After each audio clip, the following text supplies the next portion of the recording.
صدر آصف علی زرداری نے ملک میں شہری آبادیوں پر ڈرون حملوں کی شدید مذمت کی ہے اور انہوں نے ڈرون کے ملبے سے زخمی ہونے والے شہریوں کی جلد صحتیابی کی دعا بھی کی۔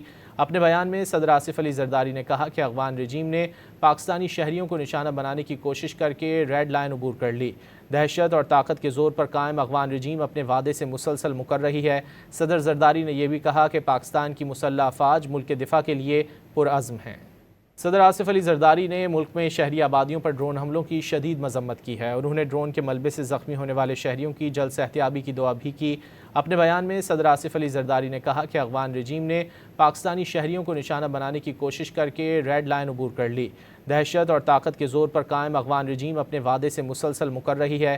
صدر زرداری نے یہ بھی کہا کہ پاکستان کی مسلح افواج ملک کے دفاع کے لیے پرعزم ہیں۔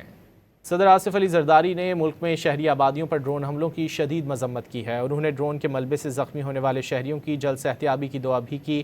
اپنے بیان میں صدر آصف علی زرداری نے کہا کہ افغان رجیم نے پاکستانی شہریوں کو نشانہ بنانے کی کوشش کر کے ریڈ لائن عبور کر لی۔